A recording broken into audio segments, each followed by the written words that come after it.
get this show started.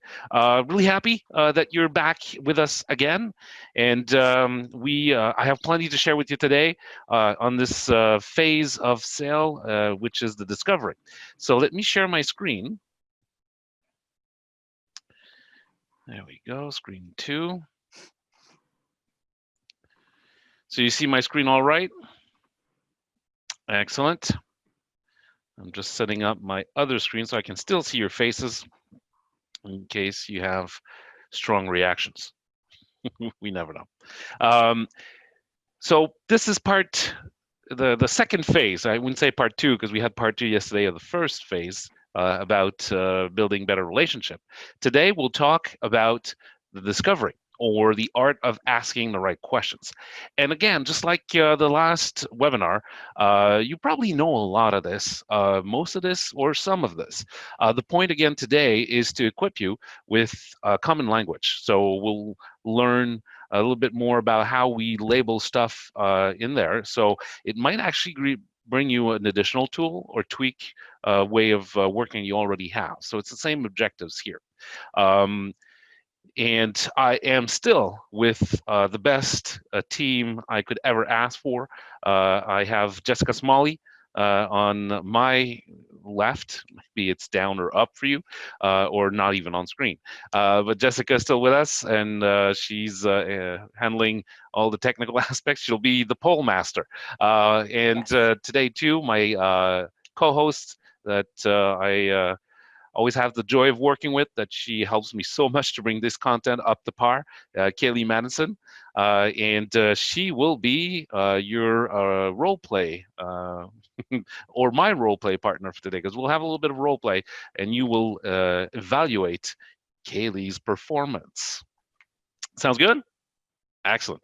So we did talk last week and this week about relating to answer the no trust question, how to release tension in the relationship and gain or foster credibility and build trust through empathy also. Now, today we're talking about the second barrier, the no need. So I trust you, I trust your company. Now, how do I know if I have anything I need from you?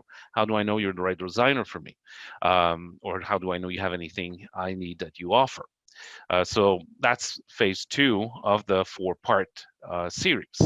Now, the purpose of today, let's learn to recognize the symptoms of no need. And that's the role play we'll do first. I'll ask you to see what went well, what didn't.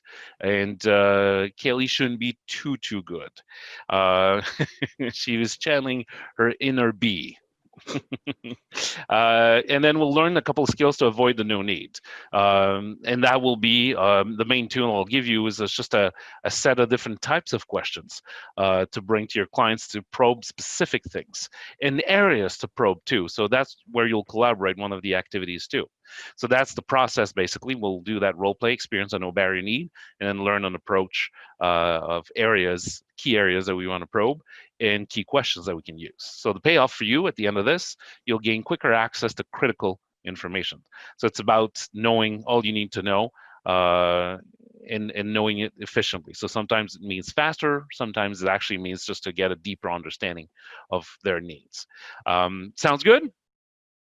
Any question, thing you want to add, remove? We'll try to make this happen in an hour and a half. So we'll see. That's my objective. So Kaylee, are you ready to do a little role play? I'm ready. I came in with a bad attitude. I'm not the actor of the group, so just. So for all of you on here, have something on hand to take a note, because I'll ask you to, after Kaylee's performance, I'll ask you to say what went well in this call and it'll be very short. It's about 2 minutes. What went well and what should have she done differently? So just to position this call, it's a second meeting for me and Kaylee. I've sent her rough plans and a couple of pictures of inspiration that I really liked in kitchens. And now she's talking to me to discover or understand more deeply my needs before giving me some indication of how to go for my design needs. Sounds good? So your job, note, good, bad. So the floor is yours, Kaylee. I will play the client, and Okay. she is my designer. We're ready. So thank you, Steph, for joining me to review your layout. We're going to take about half an hour total and go through your kitchen drawings that I did for you. So we'll walk through what I've specified here, and by the time we're done, you'll be ready to go and you can order, and then you'll be installed in about, using your kitchen, about 3 months. That sound good? Sounds pretty good. Okay, so I took the one picture you sent me and rearranged a bit of things, but I made this look really how it should in this space. So you're gonna have some nice glass inserts on the bottom row. I saw there was some glass on that, so for those main cupboards on either side of the range, we're gonna have those in there. We did a 4-foot range with a gas line, so you're gonna wanna make sure that you order the right hood fan with enough CFMs. Check with your contractor. You might need to upgrade your furnace just to make sure that's working properly. You'll see on the other side, we moved your sink under the window so you can have a nice view of the backyard. And then we took the rest of the appliances and integrated them into the kitchen so you don't see them. So that range is really going to be a showpiece there. So is the sink under the window the best thing though? Is there any? Yeah, it's the best for you for sure. Oh, okay. And the range, you said it's a 4-foot range? Because that's exactly not the range I have currently. This one I think will be better for the 2 of you. So you can have 8 burners, and then when you entertain, you'll have enough for everybody. Okay. And scene. I'm trying so hard not to laugh, Steph. This is not my natural. Okay, so this is very staged. It's completely not Kaylee's natural way. We had to practice this before. So there's both good and bad things that she did. So I would like for any of you to either unmute or write it in. Probably easier to unmute yourself if you want to share a couple of things. So what did you see she could have done better? Is there anything she did well? Because we did plant a couple of things she did well. Emily. Yeah, so I noticed she did the PPP statement. You get 5 points. And I thought she did great with that. And the thing that cracked me up the most was, well, 2 things. One, she kind of went a little off with like the info about the hood. It was like not about the design. She like went too technical. And then when you asked about, is that the right range? She was like, yeah, it is. Like there was no backup. It just made me laugh. You got it. Anything else that any of you have observed? Elena in the chat is saying, I like the way she set the agenda. So the PPP statement as well. Yep. So you're correct on that too. Any other things she should have done differently? What's the overall feeling you got from the call after the PPP? Stephanie, I'll name you. Honestly, the doorbell rang, so I had to get up. Good excuse. You have to do after work. I'm on showroom duty today, so. Okay, I'll pick on Carrie. Are you with us, Carrie? Carrie's with us, but she'll have to. Oh, she's in the chat. Okay. Anything you've noticed? And while you write that, Kara, I know you have the mic. Emily did a good job, but you can add to that. Oh, so what's the overall feeling you got from that call? I think too it's staged, so it's hard. It was kind of rushed. Mm-hmm. But I think overall it was good, kind of building that trust and showing that with your experience, you know where things should be placed, and maybe explaining a little bit further why things are placed or sizes, why they are what you have intended would maybe be helpful. Yes. but there's more too. What's the main mistake? And that's open to anyone. What's the main big mistake that she did? It's the second time we talk, and the first time I just shared a couple of pictures and a rough plan. Would she have to do differently? What's the main big problem there? I know you can get to it. You probably have it in your own words. Carrie, Vicky, Sandra. See, we're making it a little harder now. We started easy, but now I want to pick your brains a little bit more. Oh, Carrie said she had to step away too. Well, Okay. like, I had a thought, but maybe Yep. it's just because it's the webinar, was she was explaining the plan that she put forth without showing it. So it was more like, here's your inspiration picture, and then she explained it, but I didn't see it. I don't know if that's... Yeah, we're getting close. I'll ask you a couple of questions. What is important for me in a kitchen? Do you have enough information to answer that? No. Okay.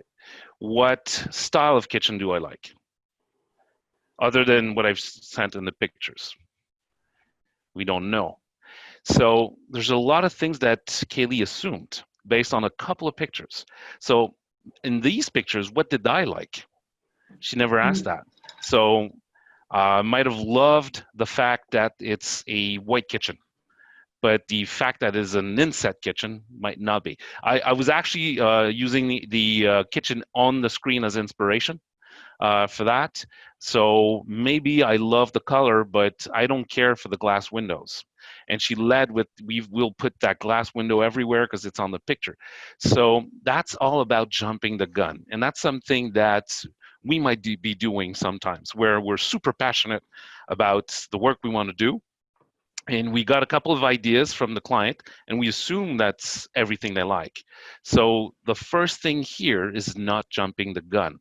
After I built some trust, I should probe a lot more than this. I should ask tons of questions to my client before starting to propose anything. Because the problem, if I skip the discovery, which is basically what Kaylee did, very, very small discovery, just a couple of pictures, but she is running on tons of assumptions. So here she might be actually selling stuff that she likes. I don't know if the client likes it. So that's where it gets tough to make a sale, because clients can be pushed. I was a little bit of a pushover. It was easy I was like, well, is there another place to put the sink? He's like, no, this is how you like the sink. So she might actually close the sale because she is assertive. That can work. But how happy will I be with my kitchen in a couple of months? How much word of mouth will I give positive afterwards if I hate my kitchen in 2 to 6 months? So you might get sales because you're directive and assertive and passionate, but you might not actually be helping your client completely by doing that. So one of the pitfalls I want you to avoid is to take enough time to actually discover all the key points that you need to discover to be able to put forward stuff that actually is what the client wants. And if we do this, then asking for budget, closing the sale becomes the easiest thing. If we skip that step and go too fast into assumptions and pushing stuff, this is where the client, not sure, can we change this, can we change that? And that probably will get you a lot of revisions going forward too, because they'll go, hey, she knows, but then they'll think about it, they'll talk about it, and they'll go, no, we want to change this, we want to change that, we want to so you can be more efficient in your sales process. You can do less revisions. You'll still do some. You'll do less revisions if you take the time to actually go in more details. Does that make sense to you? Is that sometimes a mistake that could happen to you if you think about it? Maybe some yes, maybe some no. I don't necessarily want you to react. I just want you to reflect and see if that possibly is something that we might do. Or at least from this point on, try to look at yourself when you talk to the client. Say, am I selling this to me? Am I getting all riled up and happy about something that I'm pushing? Or do I have a deep understanding of what the client wants and I know what I'm proposing actually fits? Mm-hmm. So let's move. Yeah. Oh, I was just going to make the point, especially with retail remodel, you have to do so much more of that babying. When it's something, if you're quoting for a contractor or builder or something like that. There is a lot less of that stage because they already know exactly what they're doing, kind of what their spec is, and then you've got a little bit of leeway, not a lot. But yeah, with retail clients, I feel like I have to apologize to you, Steph. I was being so rude, just like steamrolling that whole conversation. Please do apologize. I'll accept it. I'm so sorry. We'll revise your kitchen as many times as you want. But you bring a good point. Effectively, yes, there's much more of this that we need to do with a remodeling or an end client more than a contractor or a builder. And I know it's one of the talents that Kaylee has too. She was asking questions in the past when we were talking about other webinars and stuff like that. I don't know if you remember when we did the Zoom webinar, she would ask me about the fact that am I more of a baker or am I more of do I do like a lot of receptions? So that would inform her if she needs more space, where to put the range, how to arrange the cutlery in the drawers. And that's all based on her questions to actually understand and maybe go off beaten paths or the usual types of questions to actually understand my passions, how much I like to cook, what style of cooking do I do that will, and then she'll propose stuff to actually help me. So it requires that balance. Remember, if we go back, that balance between experience and people skills. So you have to have that experience to be able to know if that need is there, that we have these type of knife drawer and knife holders with a nice maple cutting board that goes on top. That's part of the experience, but asking the right question, that's part of that human contact and human skills. And get Cool. you to say yes as many times as possible. Exactly. I know that's 101, but still. It's small yeses to build to the big yes. And it just makes it easier that way. So Stephanie just wrote in the chat, she likes to bombard them with questions. What's working? What's not working? What, if anything, do you like about your current setup and what don't you like?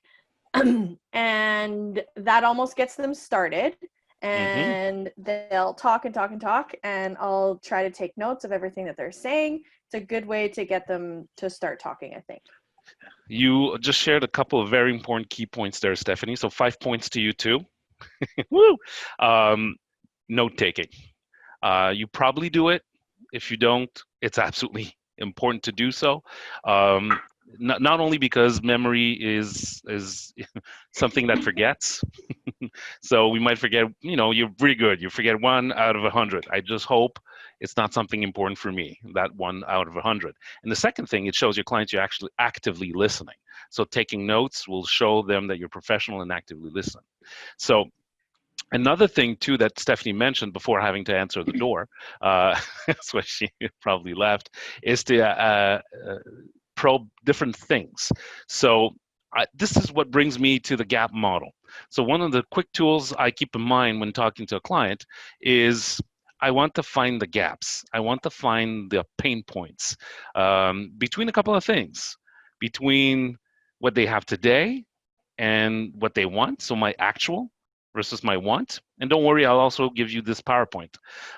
So there's gaps there. I have a more traditional kitchen. I want a transitional one, or more of a contemporary kitchen. I want to move from wood to painted. There's plenty of wants there.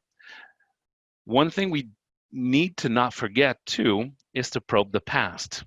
So there might be a lot of differences between I have this type of kitchen, but I want this type of colors or textures.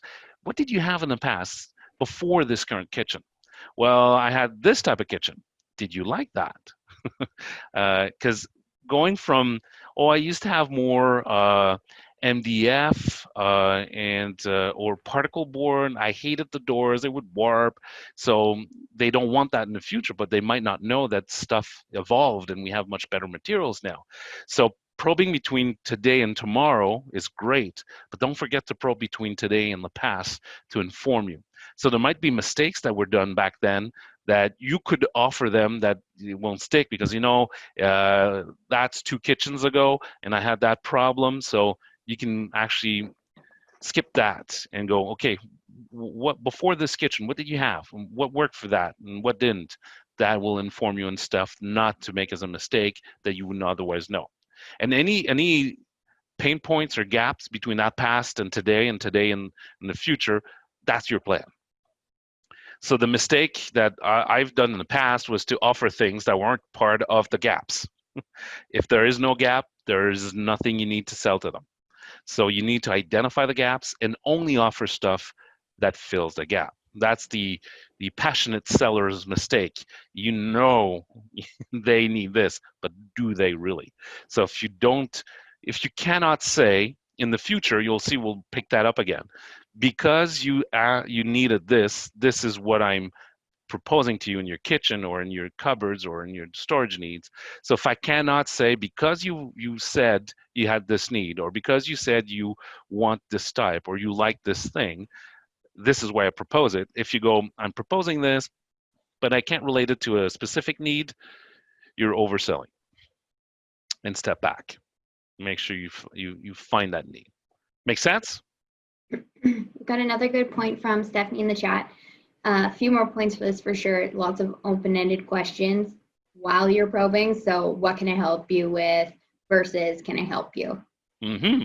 So we'll explore. I'll give you a list of different type of questions, but open-ended questions are incredibly important. But that doesn't mean the closed-ended questions aren't also important. It's not part of this training, but I love the fact that you brought that information. What's the purpose of an open-ended question? So what's an open-ended question? It's a question that cannot be answered by yes or no. So a quick example of that, are you doing good today, Stephanie? I'm doing well, thank you. How are you? Thank you. I won't answer that right now. So I'm doing great. So Steph, we usually say instead of answering it that way, if you don't want to answer, you just say, no, how are you? I insist. Yeah, or I go with the, I was coached by Paul Wojcik from New York to just say, hey, how you doing? And not expect an answer. It's just a way to say hi. So I asked Stephanie, are you doing well today? Is that open or closed question? Closed question, because the answer is yes or no. And I'll get very little out of that. So how are you doing today, Stephanie? I'm well. What's up? Not much. What's up with you? So she's trying to dodge my open-ended question. But with an open-ended question, I'll get much more information. So no, keep that mic on, Stephanie. So what happened today at the store? Got a bunch of phone calls and a couple people came in so far and answered an email. Cool, thank you. So that an open-ended question, you'll get much more information. So instead of asking, and I'm going super basic here, how do you? I'm trying not to ask an open-ended question. Do you like your kitchen currently? Yes. Cool. What do you like about your kitchen currently? The countertops and the space and the blah, blah, blah. So one of the things I love is to start with open-ended question and end with closed-ended ones. So talk to me about your space.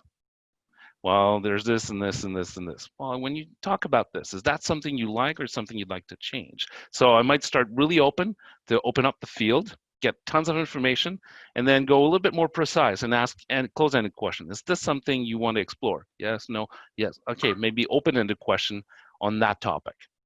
So they're neither good or bad. There's just different tools. It's just that often we use too much closed-ended questions. That's kind of the 20-question game, where you can only ask questions that are yes or no and to get to an answer. We had those little devices that was trying to guess what we had in mind, and they were asking, are you thinking about this? Are you thinking, is this a shape? Is it a, So it takes 20 questions to maybe get to an answer. But with an open-ended question, I can say, what's the shape you're thinking about? And I'll get that answer right away. So it's kind of a high-level way of exploring that. So you made a great point, Stephanie. Now, what I want to do with you, and I'll write it live on the PowerPoint, because I want to give you that PowerPoint afterwards. We'll delve into more specific types of questions. But before doing that, I'd like to see where should I explore with the client? In a first or second meeting, what should we talk about? So you see a couple of it in the bottom of my screen, so I'll hide it. There we go. So Sandra, typically, which areas do you explore when trying to understand the client need? Trying to get a timeline as to when they are planning to do their kitchen. Yep. So timeline. Yeah, what else, Sandra, if you have other A things? budget. Yeah, If they've got an idea of what they're planning to spend. definitely. Those are probably the two biggest ones. You get points, and you got them out of the way. Elena, what else do you ask about? We do a lot of people's like second or third homes down the shore. So I often am asking, how much time are you spending in your kitchen? Is it, are you guys going to just use it for pizza boxes and microwaves? Or do you have a whole family who's going to be here? Function is pretty important. Love it. Actually, I'll put function on its own point. So time spent in the kitchen, function of the kitchen. What else? Let's go to Vicky, maybe on the chat, and Carrie. I'll let you chime in, and I'll ask in the meantime, Kara, what do you probe other than what we already wrote?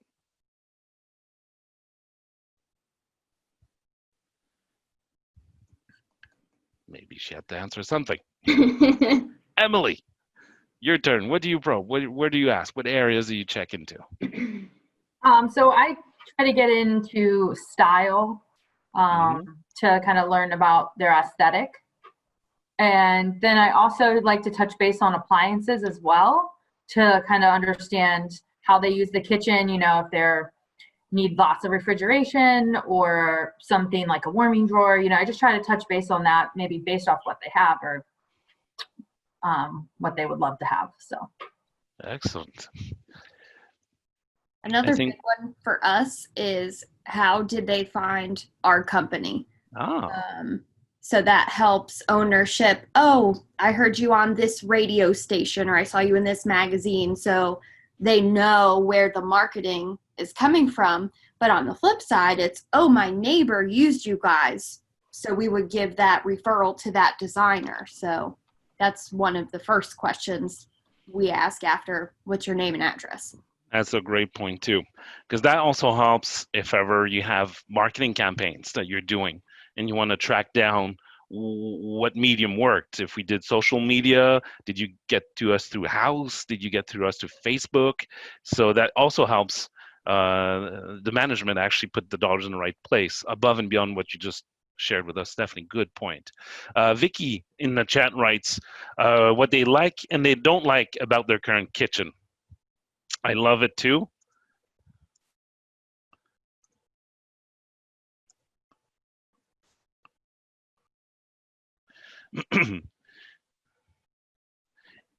And it is part of one of the type of questions. Sorry about that. The like and don't like. That's one of the type of questions I'll share with you. What does that serve to do when I ask what works for you in the current kitchen? What should we change? That's the same thing as what do you like and don't like, just different ways of saying it. What does that do for your information? How does that inform you? Well, they might like the overall, let's say, layout. Like, I like where the sink is, and I like the proximity to the range. So that tells me, all right, we don't need to spend all this extra money moving stuff around. But they might be like, I hate the color, and I hate my Corian countertops, and that, helps select the products in a way. Or they might hate the layout, and then we have to allot more the budget for moving stuff. So exactly. One example. I see them as goalposts. This is my playing field. That's what they don't like. I want to move away from that. This is my goals. This is what I want to move to. But getting that don't like exactly informs me where I move away, where I need to take or put more time into. Now, what else? Kaylee, you probably have a couple too in mind.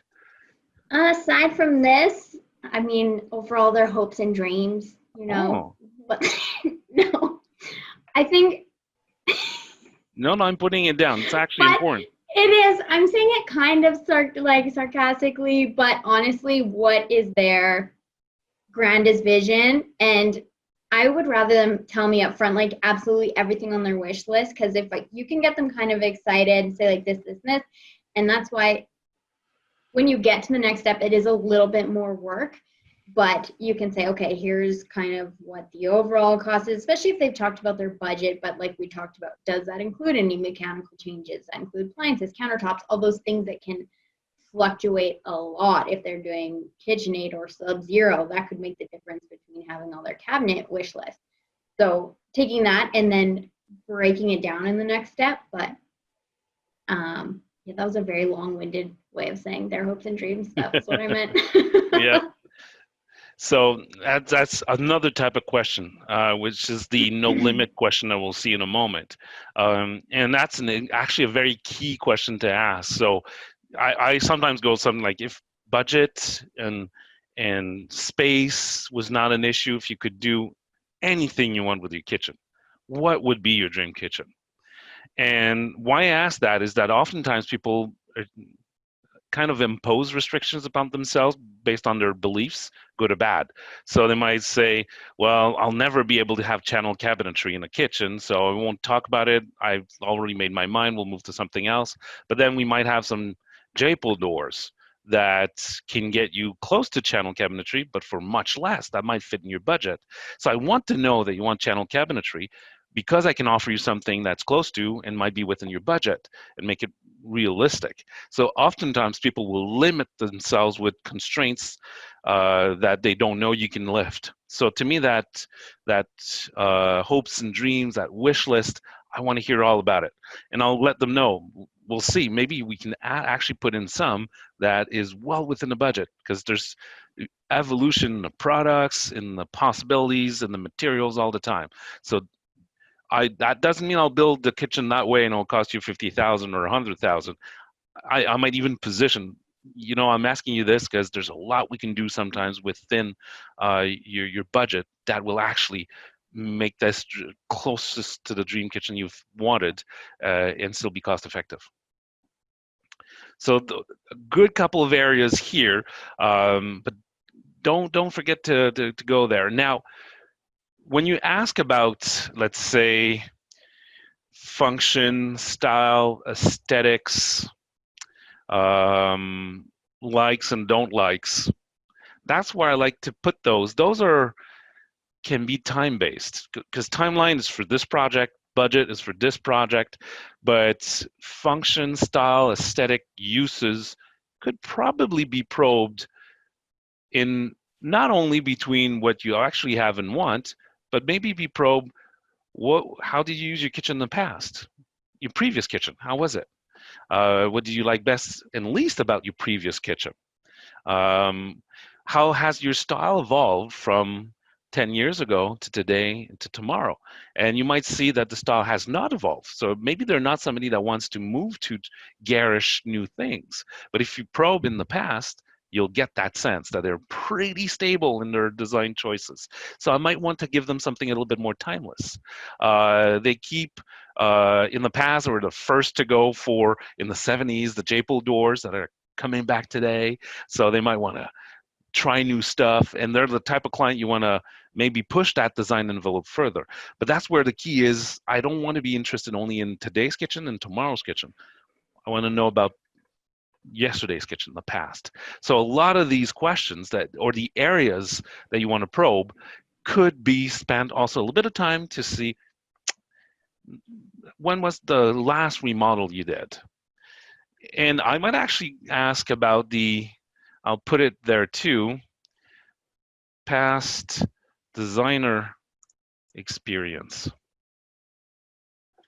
So your last kitchen that you maybe haven't done with us, how was your experience with the designer? What went well and what did you not like?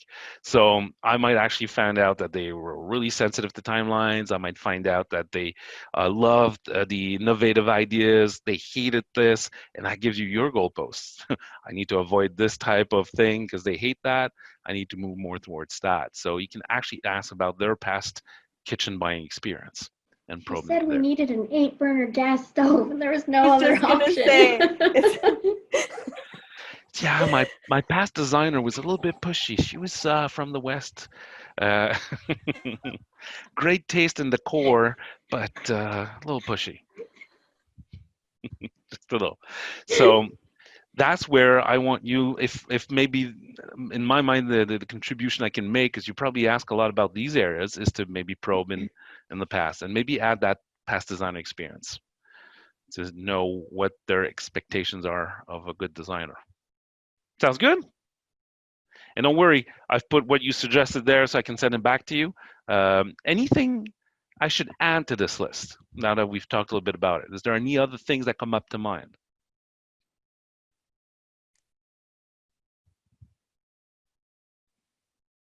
Areas should probe into. Jessica, you might jump in too. I haven't picked on you too much.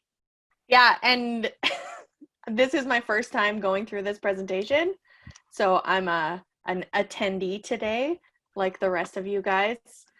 But feel free to jump in if ever you want to add to this because you had a lot of experience in designing too. Yeah, it just seems so long ago though. Elena's also saying maybe also like a why now. Good And point. what do you mean by why now? I love it. Sometimes people have been saving up for this project and, something just happened in their lives and, they're ready to put forth for anybody could be a huge amount of money for this project. And I think it's important to find out, like what in their life got them to this point, why now? Why not 2 years ago? Why not in 5 years?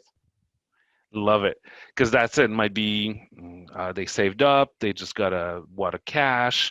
They don't have that much money, but the wife or the husband just goes crazy. He hates or she hates the kitchen, so that will inform you a lot. I think it'll help close too if you know exactly why they're ready now. If they don't have a good reason for it, maybe they're just still kind of shopping around at the moment. Exactly. So, how much effort do I put into this? How driven are they? Love it. And in a similar vein, one of them I would like to add. How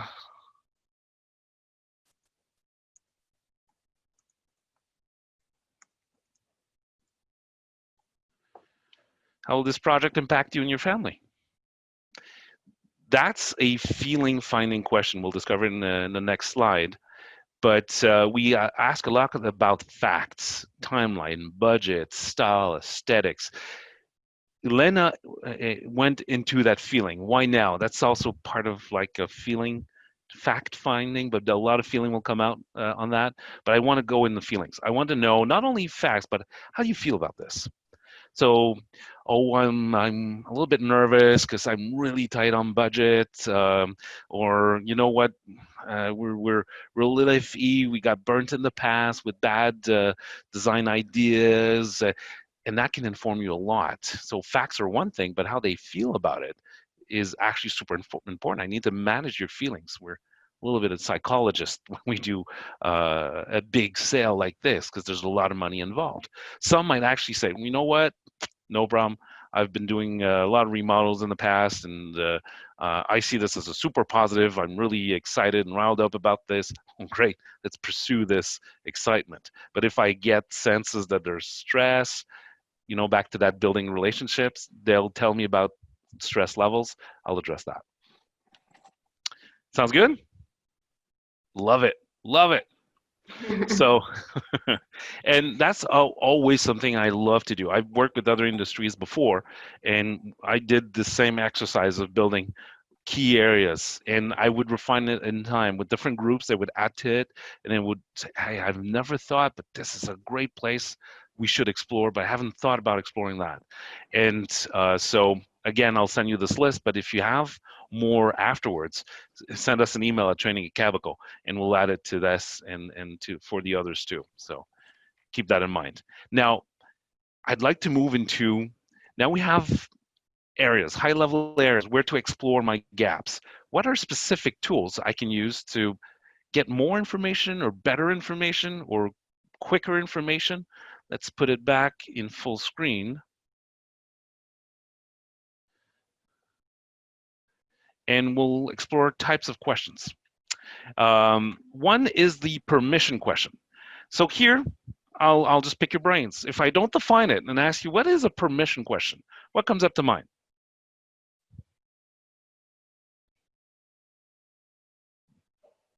It's like Jeopardy. What would be the question to this answered, Alex? Do, do, do, do, do, do, do. Have you ever used a permission question? Elena's like, I don't know. Tell me what it is, and then I'll tell you Exactly. whether I've used it before. A permission question is asking a customer if you can ask them a question, or asking a customer if you can ask them about some sensitive issue or about moving forward with a certain step. So Stephanie was saying a little earlier, I barrage my client with questions. Sometimes client might actually feel barraged with questions. Is this like a police investigation? Why are you asking me all of this? So sometimes, and not actually sometimes, always when I start that discovery, and I'll actually tell them, my clients, well, I'll need to ask you tons of questions so I truly, deeply understand your needs. Are you okay with that? So that's a permission question. Another example of it is, now that we've established pretty much what you need, we've checked style, timelines, and you mentioned this and that, to better equip you with possibilities, I would need to look into budget. So can I ask you about the budget that you have? So I've used a permission question to soften up the budget question. So permission questions are very polite, respectful, soft way of approaching more sensitive topics, or just moving between a topic or another. There's the fact-finding question. Those are just objective questions. So you want information. Budget could be a fact-finding question. Types of colors, styles, all of that's a fact-finding. Feeling finding question. We've talked about it just a little bit earlier with Lena bringing why now, and the how does this impact you or your family? That's to uncover subjective information. So you've done remodels in the past. How did it go? What's your feeling about this? So you can ask in many ways, but it always boils down to, how do you feel about this or that, X or Y? I want to probe that human side of things too, because that'll inform me a lot on how I need to adapt this. Well, that's a pain point. There's a question that's called the tell me more. It's pretty also self-explanatory. It's to dig deeper. So, Kaylee, how was yesterday? Fine. Fine. What do you Whatever. Fine, whatever. Yeah, fine, whatever. Jessica's tagline. So I get a No, sense that maybe there's some irritants. Yeah. I mean, it wasn't the best day ever. Some things went sideways, but it's okay. Okay, and side note, Steph is the best at tell me more questions. So whatever example he gives, just write them down. You or don't something, even know. because you don't even know realize he's doing it. And then you're like, I just told him all my secrets. So one of the problems we often have is when we ask something to somebody, they're really high level. How did it go?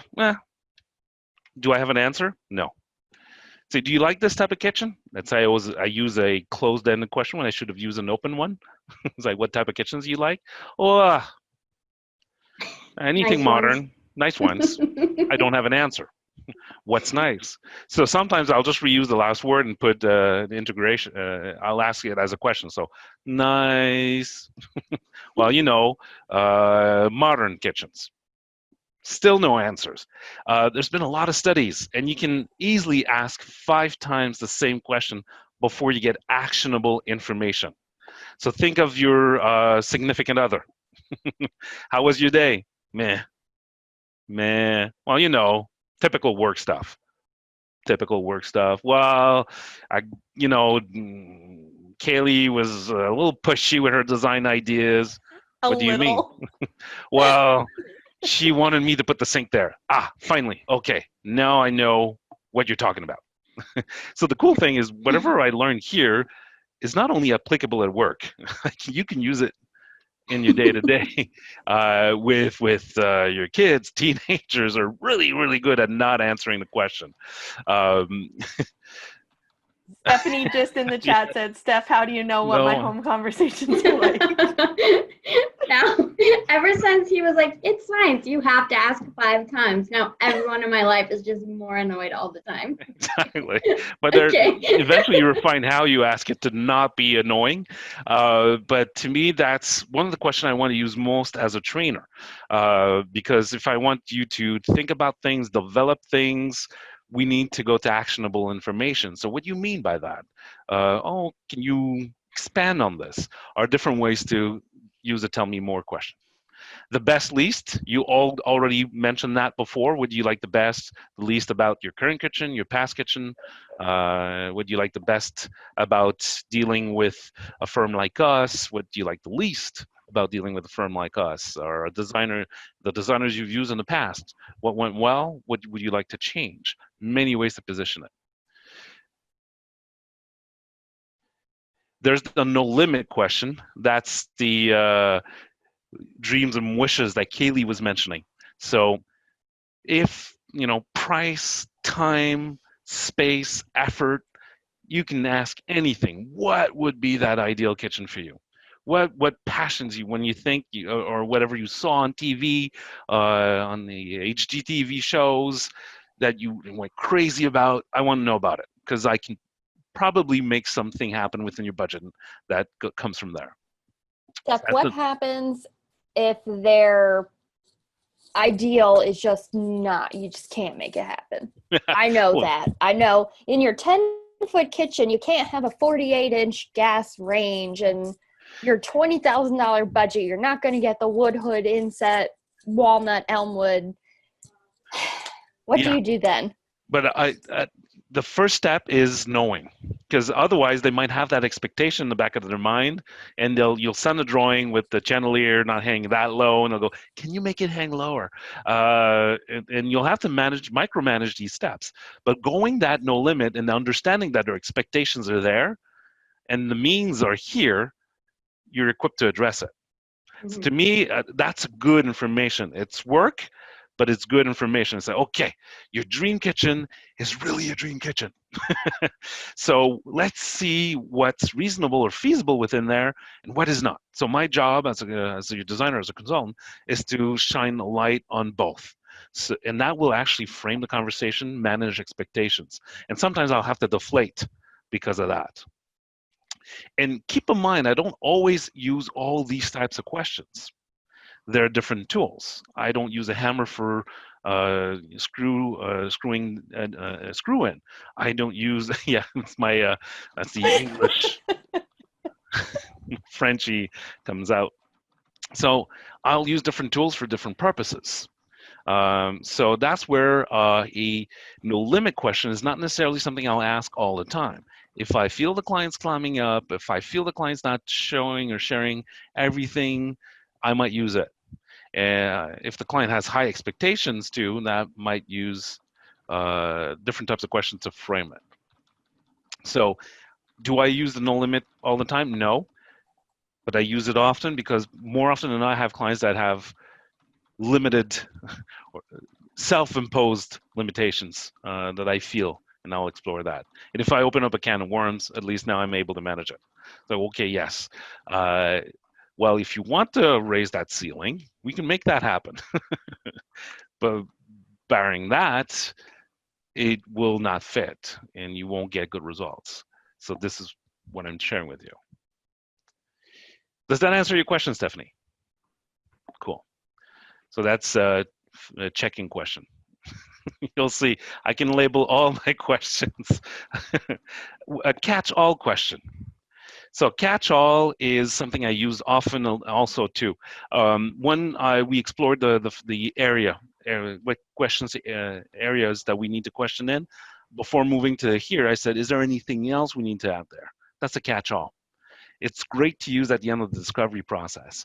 When you talk to them and explored all their style, needs, budget, timelines, why now, everything, I will always, before moving to my recommendations or to the next meeting, or leave them before we meet maybe a couple of days or a couple of weeks later, I always end with, is there anything else you want to add?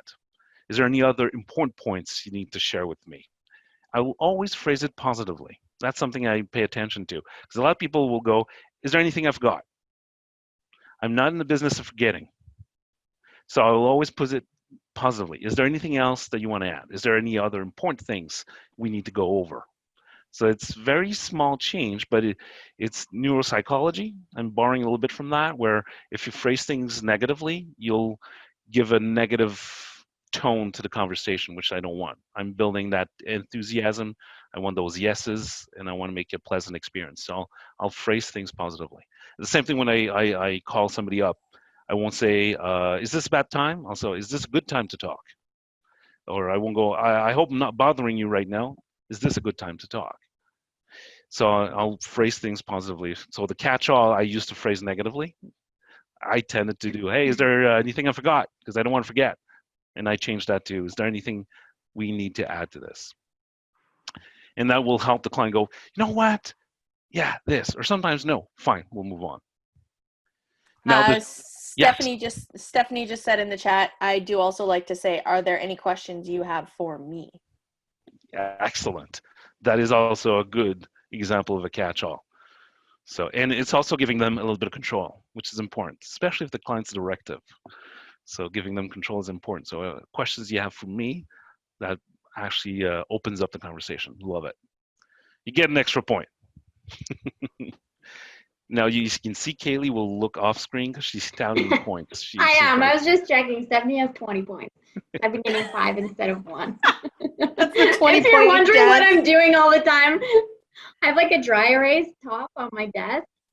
Like I could write on it. So that's what I'm doing. And I think she's OCD because she does that all the time. I give points. I never tally them. But I can count on Kaylee to tally them for me. Borderline, high functioning OCD.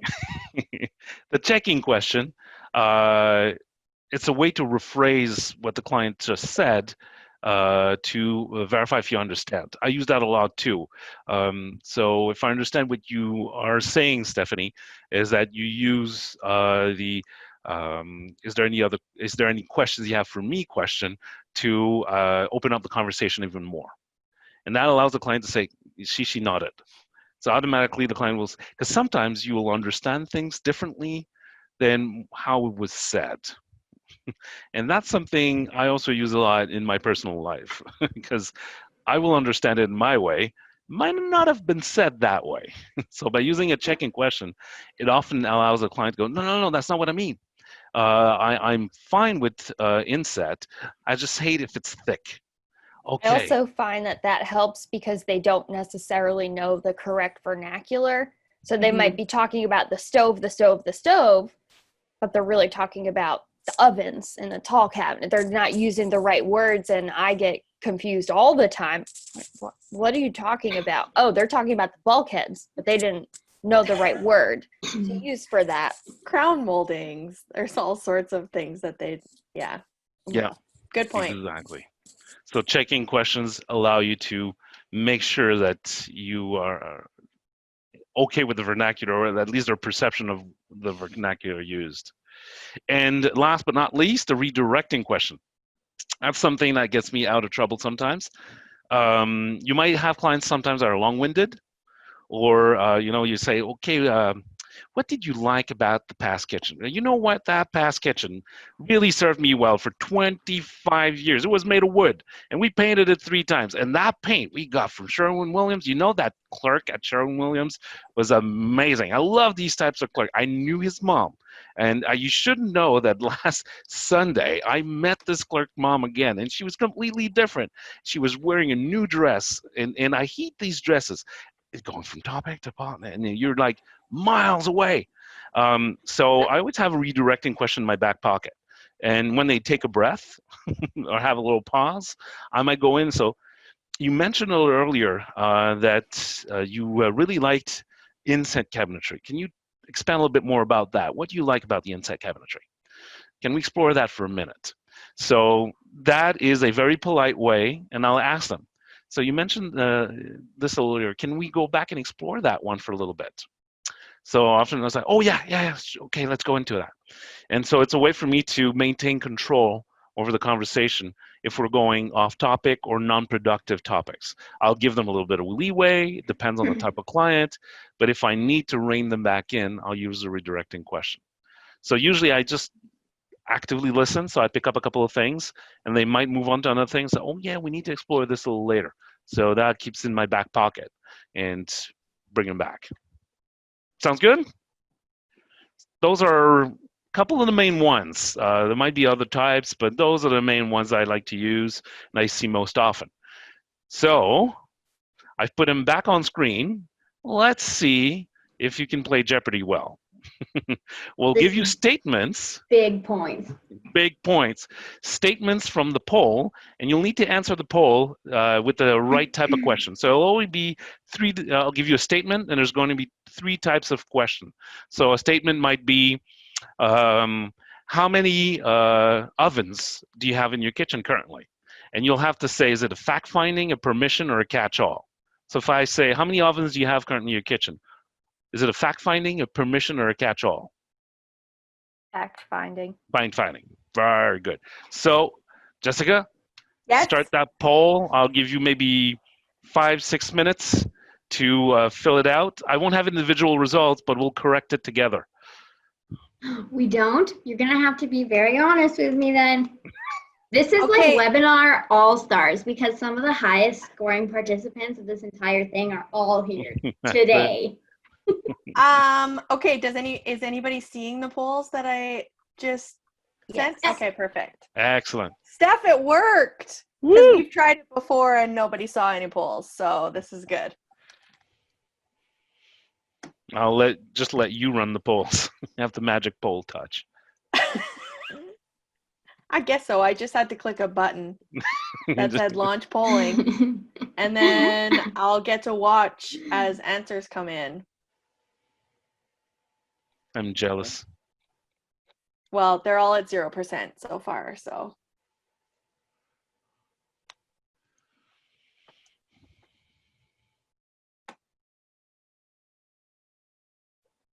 Okay. I think you have some trick answers in there. You're trying to I didn't make them trick too us. easy. Yeah.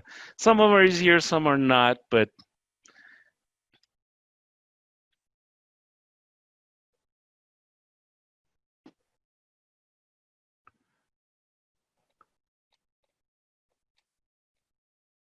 Yeah, we can't make everything super easy, so sometimes we have to.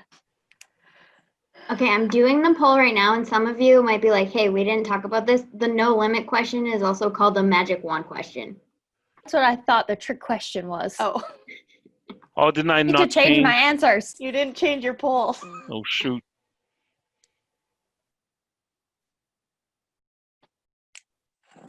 Oh, Lord. Okay, I'll switch it for tomorrow. that was stressful. I haven't done a test in a long time.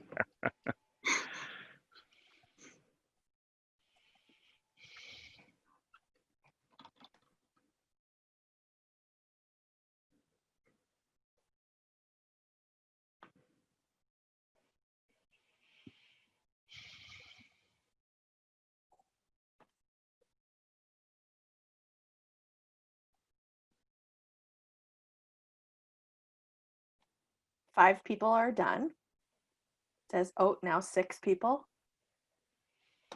This is cool stuff. I like these polls. It's nice, eh? Okay, 7 out of 7 people. Done. Woo. So let's review the questions, Jessica.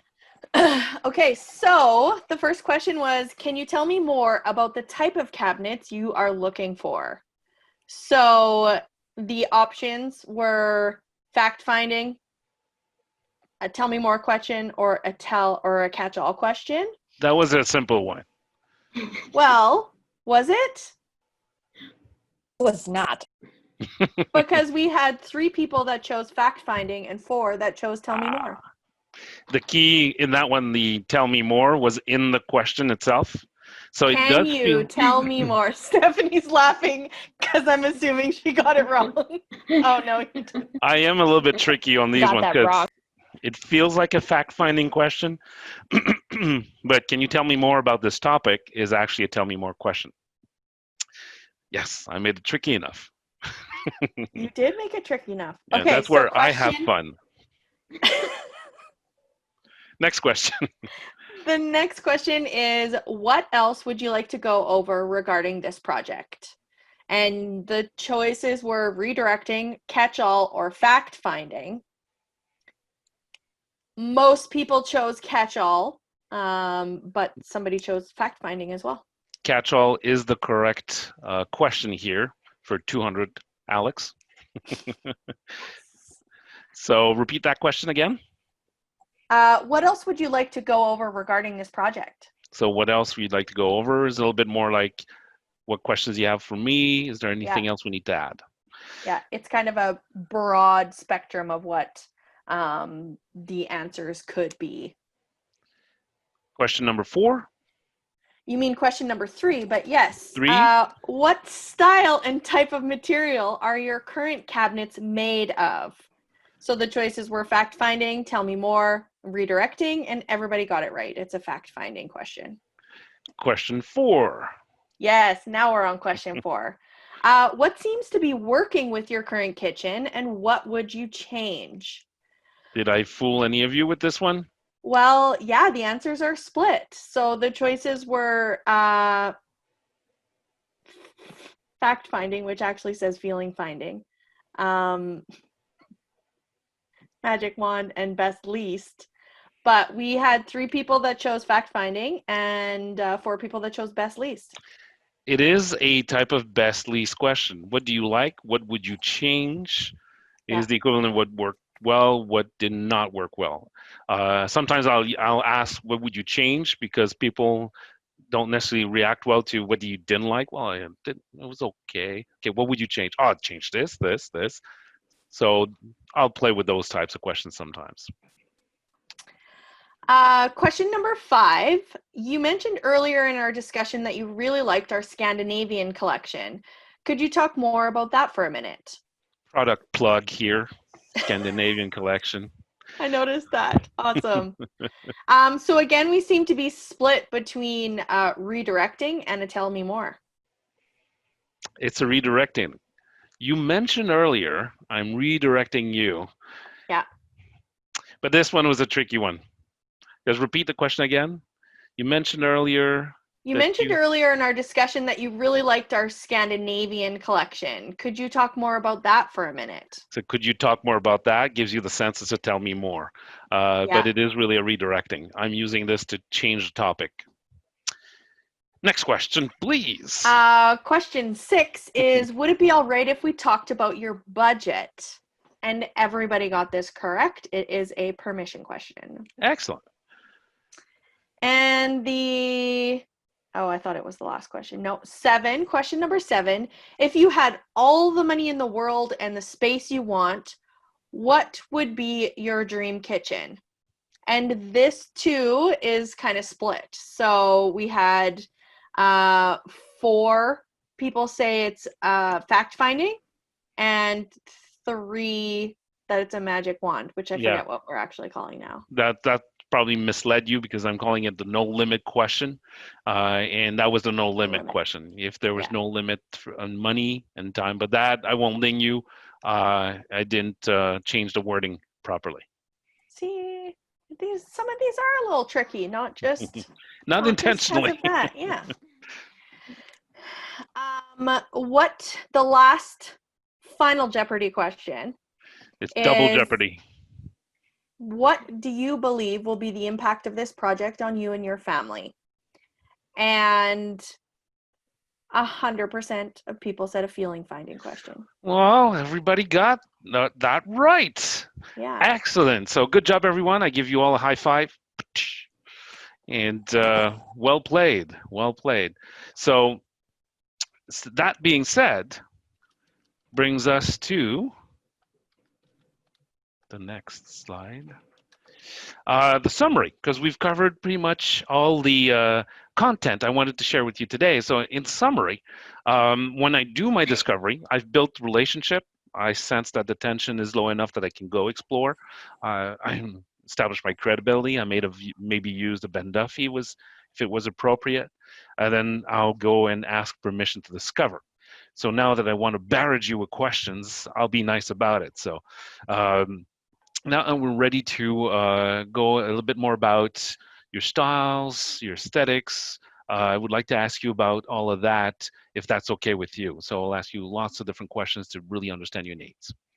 And I'll wait for a yes or a no or an adjustment. Then I'll review the gap.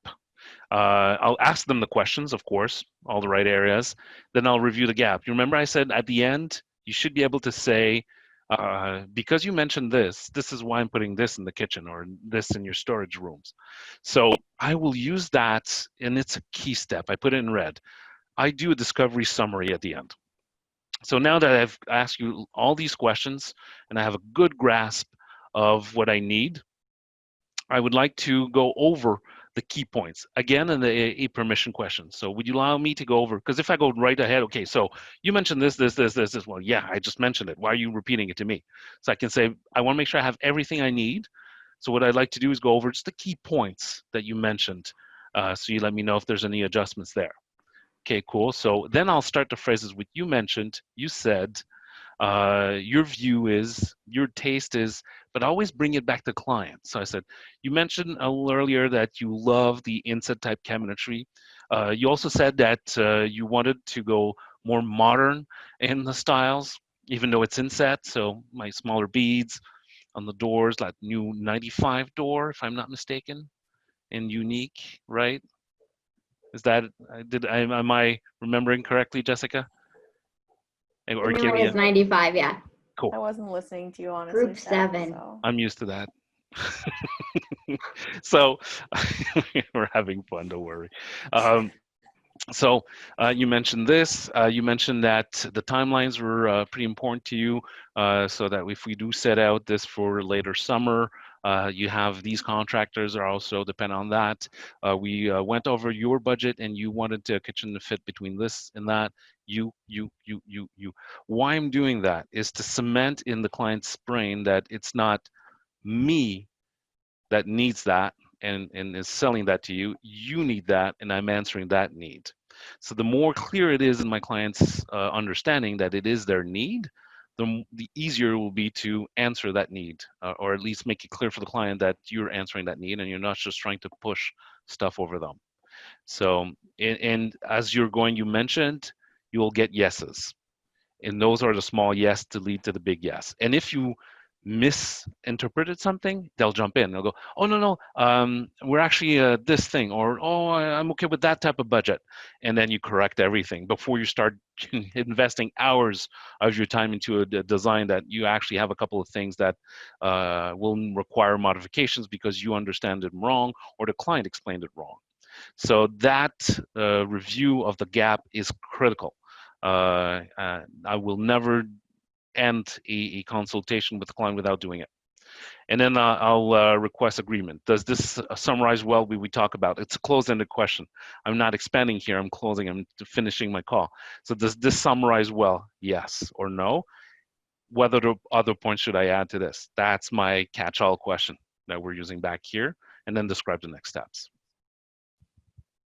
So that's my little protocol. That's something I had on the side of my desk for a number of years.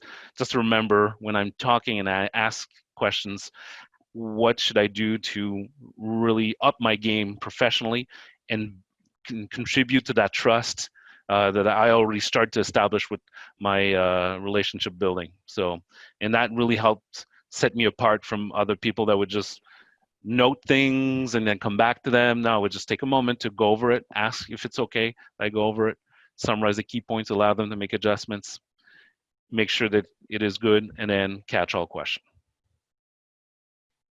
Does that make sense? Cool. So that was a checking question. Excellent. So that pretty much covers everything I wanted to share with you.